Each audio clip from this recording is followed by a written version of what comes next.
first undrafted free agent that I've watched that has really jumped out to me as someone who should be on a 53-man roster in the NFL. He's an NFL receiver. Not sure why he didn't get drafted. He is 5'9", 176 pounds, so he might be seen as slight. Ran a 4.46 40-yard dash. There's almost nothing I don't like about Dayton as a receiver. I like him on the Ravens this year. I love the thought of him being part of that receiving squad in years to come. He's at the bottom of our screen. He's going to run a comeback. We see a good bit of separation. Run after catch. He does have a very good feel for space in terms of where the defensive back is as he catches the football. He's also very quick in transition from the catch to run after catch. Catches the ball away from his body. Has a good feel again for the defensive back.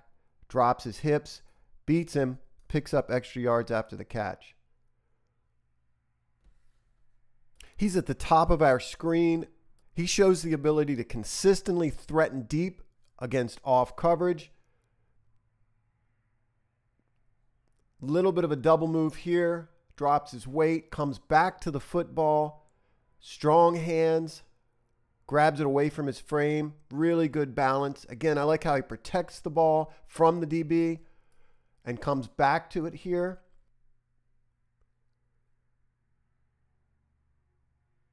And the run after catch. He's the outside receiver at the top. Watch the hands and how quickly he transitions to running. Very slippery after the catch. Has an eye for the first down marker. In addition to being fast enough to threaten vertically, he's extremely quick. We see Dayton at the top of our screen attack the DB's leverage off the ball. Beat him inside. At this point, it looks as if he might run a vertical route and he's about to stack the defensive back. Instead, he puts his outside foot in the ground, breaks across the middle. The quarterback hits him. I like this guy at all three levels of the field.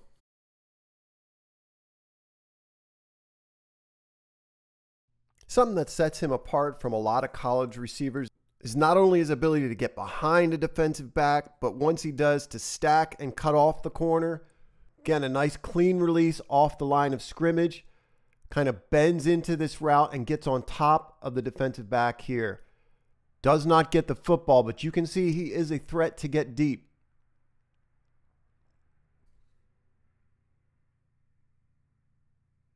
So much to like about Dayton. Good route runner, good speed, great quicks, great hands. I see him as a big play guy that can convert key third downs for you. Reminds me a little bit of Derek Mason in terms of his play style. He's in the slot and he's matched up against a pretty good corner in Terrion Arnold. Very tight coverage. He's going to shield the DB from the ball. Beats him on this out route. Strong hands to pull this catch in. He's at the top of our screen. Strong double move enables him to get behind this off coverage. The ball's underthrown and falls incomplete. Against top-level competition in the SEC, and he's at the top of our screen, showed consistently the ability to get behind coverage. Here he draws a PI. Note, as he does get behind the defensive back, he gets on top of him. Dayton seems like a go-to guy to me for this offense. Very often he's used in sweeps and end-arounds. They like getting the football in his hands. They like going to him in big moments. I think he should be on a 53-man roster. He could push Tylan Wallace for a spot on this team.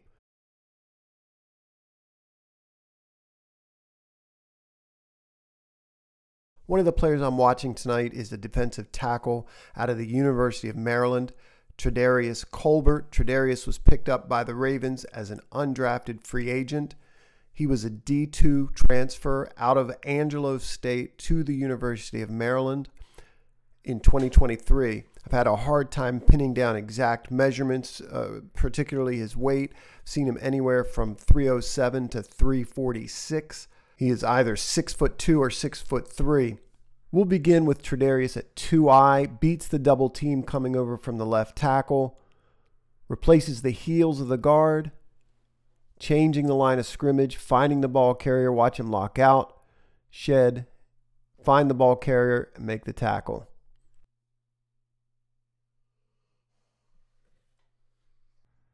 Tredarius has moved around a little bit at Maryland. We see him here at 4I versus Nebraska. A little late off the ball. Has a tendency to lean and duck his head. Usually does not take the fight to the guy across from him first. On this rep, he is able to lock out his arms, drop his weight. Doesn't look to be particularly long-limbed. Gets off that block, gets in on the tackle.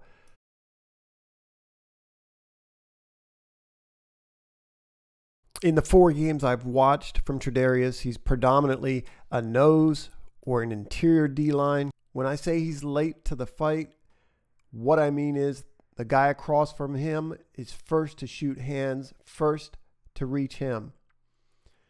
He does not particularly anticipate double teams well, and he needs to be coached up in how to take on double teams because he gets moved very, very easily.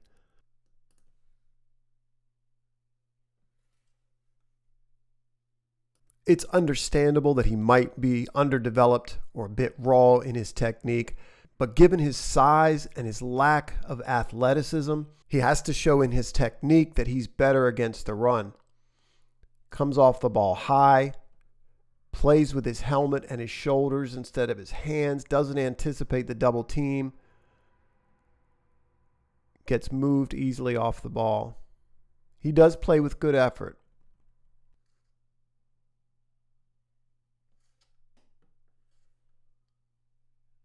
Supposedly he had 3 sacks this year. I didn't see it in the 4 games I watched. He is, to me, pretty much what you would expect as a pass rusher. I do think he's going to struggle because of his lack of length. He does show some aptitude so far as hand fighting when rushing the quarterback. Plays with good effort. The Ravens could have an ideal weight in mind for him and work to get him there while they coach him up, work on his technique. Perhaps he has a shot to make the practice squad. I would say he's got his work cut out for him